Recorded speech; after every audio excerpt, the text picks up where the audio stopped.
ሰላም ለእናንተ ይሁን። ዛሬ የምንቃኘው በ2017 ለእይታ የበቃው ፍቅርና አባዜ ሲጋጩ ምን ያህል ጥፋት ሊያስከትሉ እንደሚችል የሚያሳይ አስገራሚ የፍቅር ፊልም ነው።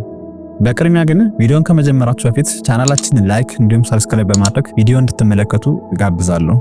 በዚህ ፊልም የአንድን ሰው ህይወት ከስር ነቅሎ ሊጥል የሚችል የራሱንም ሆነ የሌሎችን ክብር የሚያሳጣ የአባዜን አደገኛ ገጽታ እንመለከትበታለን። እስቲ ዛሬ ወደ 2017ቱ አስደማሚ የፍቅር ትሪለር ፊልም ዩ ጌት ሚ እንዝለቅ። አንድ ስህተት ህይወትን የሚያናውጥ የፍቅር ግንኙነትና እጅግ አደገኛ የሆነ የአዲስ ሰው ፍላጎት የሴራው ምጥቀት የት እንደሚያደርሰን አብረን እንይ። የፊልሙ የታሪክ ማዕከል የሆነው ታይለር የሚባል ወጣት ነው። ታይለር የሁለተኛ ደረጃ ተማሪ ሲሆን ከአሊሰን ጋር ያለው የፍቅር ግንኙነት ህይወቱን አስገራሚና ደስ የሚያሰኝ አድርጎታል። አሊሰን በሐሳብ የምትደግፈው የሚያምር ህይወት የሚመሩና ፍጹም የሚመስሉ ጥንዶች ናቸው። ታይለር በባህር ዳርቻ በሚገኝ ካፌ ውስጥ የሚሰራ ሲሆን አሊሰን እንዲሁም የቅርብ ጓደኞቻቸው ሊዲያና ጊል በየጊዜው እዚህ ካፌ ይገናኛሉ። ሁሉም ነገር ልክ እንደ የበጋው ፀሐይ ብሩህ ነው። ነገር ግን አንድ ምሽት በፓርቲ ላይ የፍጻሜው መጀመሪያ ተከሰተ። አሊሰን ከቀድሞ የምታውቀው ሰው ቻሴ ጋር ትገናኛለች። አሊሰን አዲስ ህይወት ለመጀመር ፍራንሲስኮን ለቃ እንደመጣች ብትገልጽም ቻሴ ስለ ድሮ የአሊሰን ህይወት፣ ስካር፣ ግዴለሽነትና የቀድሞ ግንኙነቶች ለታይለር ነግሮ ልቡን ያናውጠዋል። ታይለር የፍቅረኛውን ያለፈ ታሪክ በድንገት በመስማቱ የተታለለ ያህል ተሰማው። በቅናትና በስካር ስሜት ታይለር አሊሰንን ሲያፋጥጣት የምትፈልገው ግንኙነታችን ሳይሆን ሴትነቴን መጠቀም ነው በሚል ስህተት ተረድታ ትለየዋለች። ታይለር በዚያች ሌሊት በህይወቱ ትልቅ ስህተት ሊሰራ ጫፍ ላይ ደረሰ። ታይለር በብስጭት ውስጥ እያለ ሆሊ የምትባል ሚስጥራዊና አጓጊ ሴት አገኘ። ሆሊ ራሷን እንደ ሀብታምና ነፃ መንፈስ ያላት ወጣት ታስመስላለች። ሰክሮና ተናዶ የነበረው ታይለር ከሆሊ ጋር ሄዶ ምሽቱን አብረው አሳለፉ። በማግስቱ ታይለር በቅንጦት ቤት ውስጥ ከእንቅልፉ ነቃ።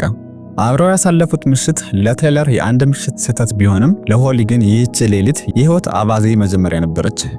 ታይለር ወደ ቤት ሲመለስ አሊሰን ልታናገረው እንደምትፈልግ ትነግረዋለች። አሊሰን ይቅርታ ጠየቀችውና ስለ ድሮ ህይወቷ ለምን ዝም እንዳለችው ነገረችው። እዚህ የመጣችው ያንን ችግር የበዛበት ያለፈ ታሪኳን ትታ ንጹህ የህይወት ጅማሮ ለማድረግ ነበር። ታይለርም ይቅርታ ይጠይቃትና ሁለቱም ይታረቃሉ። ፍቅራቸው እንደ አዲስ አገረሸ።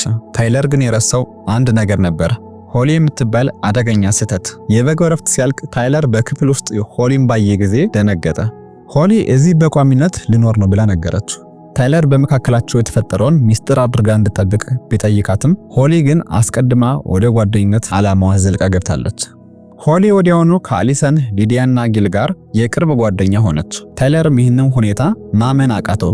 ብቻውን ሲያገኛት በፍቅር ተጠምዳ ልትስመው ስትሞክር ታይለር በቆራጥነት ይህ ስህተትና መጥፎ አጋጣሚ ክስተት ነበር፣ እኔና አሊሰን አልተለያየንም፣ ቢሆን ኖሮ አልፈጽሙም ነበር ብሎ በንዴት ገፈተራት። በዚህ ድርጊት የሆሊ አባዜ ወዲያው ወደ ቂምና ጥላቻ ተለወጠ። ታይለርን እንደተጠቀመባት በመናገር ትጸጸታለህ ብላ ትዝትበታለች። አሁን ደግሞ የፍቅረኛ የጓደኛ በሚል ሽፋን በታይለር ህይወት ውስጥ ሽብር ለመፍጠር ተነሳች። ሆሊ በቡድኑ ውስጥ ሚስጥራዊነቷን ጠበቀች። የቡድኑ አባል የሆነችው ሊዲያ ስለ ሆሊ ያለፈ ታሪክ ለማጣራት በሶሻል ሚዲያ ልትፈልጋት ስትሞክር ምንም ሳታገኝ ትቀራለች። ጥርጣሬዋን በይበልጥ ጨመረ። በካፌ ውስጥ በሆሊ ፎቶግራፎች ውስጥ የታይለር ምስል ሲታይ ታይለርን ያስጨነቀው ነገር ከፍተኛ ጥንቃቄ የሚሻ መሆኑን አሳሰበው።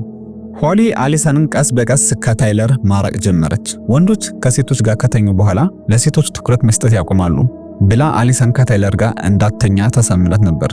በሌላ በኩል ጊልን ከታይለር ለማስቀናት እሱን መጠቀም ጀመረች። ታይለርም ለጊል እውነቱን ሲነግረው ጊል ግን ቅናት በሱ እንዳደረበት በማሰብ አላመነውም ነበር። ታይለር ሆሊን ለመክታት ወደ ቤቱ ሲመጣ ሁሉንም ነገር ለአሊሰን ነግሬልሃለሁ ብላ በውሸት ስታስፈራራው ታይለር ተበሳጨ። በድንገት እውነቱን የሚያጋልጥ ክስተት ተፈጠረ። ታይለር በትምህርት ቤት የሆሊ እናት ብሎ የተዋወቃት ሴት ሲያገኛት የእንጀራ እናቷ መሆኗንና የቅንጦት ቤቱ የእሷ እንጂ የሆሊ እንዳልሆነ ተረዳ። ሆሊ ስለ ራሷ የነገረች ሁሉ የውሸት ታሪክ ነበር። ይህ በእንዲህ እንዳለ ሊዲያ በሆሊ ላይ ያላት ጥርጣሬ እየጨመረ መጣ። ሆሊ ይህንን አስተዋለችና ሊዲያን እንደ እንቅፋት አየቻት። በካፌ ውስጥ ሚልክ ሼክ እየጠጡ እያለ ሊዲያ በድንገት ከባድ የአለርጂ ህመም አጋጠማት። ሆሊ ሊዲያን መረዛታለች። ሊዲያም ሆስፒታል ገባች። በዚህ ፍርሃት ውስጥ አሊሰን ከታይለር ጋር ተቀራርባ ነበር። ሆኖም የሆሊ ተንኮል አልቆመም ነበር። ታይለር ሊገናኛት ሲጠይቃት አሊሰን ደነገጠች። ሆሊ እርጉዝ ነኝ ብላ ነበር። ታይለር ተበሳጨና ሆሊን ከቤቱ አስወጣት። ሆሊ በአደገኛ ደረጃ አባዜ ውስጥ ስለገባች ልጅን ልትክደኝ አትችልም ብላ ጮኸች። ታይለርም አንቺ ስህተት ነበር ብሎ ገፍቶ ሲጥላት ሆሊ የመጨረሻውን የቂም እርምጃ ወሰደች። ሆሊ ወደ አሊሰን ሄዳ የታይለርን ክህደት ነገረቻት። በዚሁ ጊዜ ታይለር ሆስፒታል ካለችው ሊዲያ ጋር ተነጋገረና ሊዲያም ሆሊ እንደመረዘችኝ ይሰማኛል አለች።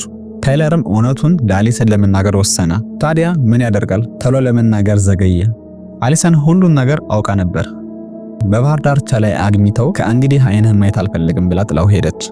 ሆሊም ወዲያውኑ አሁን ተለያይታችኋል፣ አብረን እንሆናለን የሚል መልእክት ላከች። ታይለር በመጨረሻም ሆሊን ይፈልጋትና እውነተኛ ስሟ ኤልዛቤት እንደሆነ አወቀ። በኦንላይን ሲያጣራ ደግሞ የከፋ እውነት አገኘ። ሆሊ በቀድሞ ስሟ ኤልዛቤት በአንድ ወንድ ምክንያት ሌላ ተማሪን በኃይል በማጥቃት ታስራ እንደነበረ አስደንጋጭ መረጃ ያገኛል። በዚያ ምሽት ሆሊ አሊሰንን ጠለፈችና ታይለርን በሷ በኩል ወደ ቤቷ አስመጣችው። የእንጀራ እናቷ ኮሪን አሊሰን ታስራ ታያታለች። በዚህም እናቷ ኮሪን አሊሰንን ልትታደግ ስትሞክር ሆሊ የእንጀራ እናቷን በፕላስቲክ ከረጢት አፍና ገደለቻት። ታይለር በቦታው ደርሶ አሊሰንን ነፃ ወጣት። የኮሪንን አስክሬን አይተው ሊያመልጡ ሲሞክሩ ሆሊ ሽጉጥ ይዛ ቆማ ጠበቀቻቸው። ሆሊ በብስጭት አሊሰን ከሞተች አብረን እንሆናለን ብላ ልትተኩስ ስትሞክር ታይለር በአሊሰን ፊት ለፊት ገብቶ የጥይት ገፈት ተቀበለ።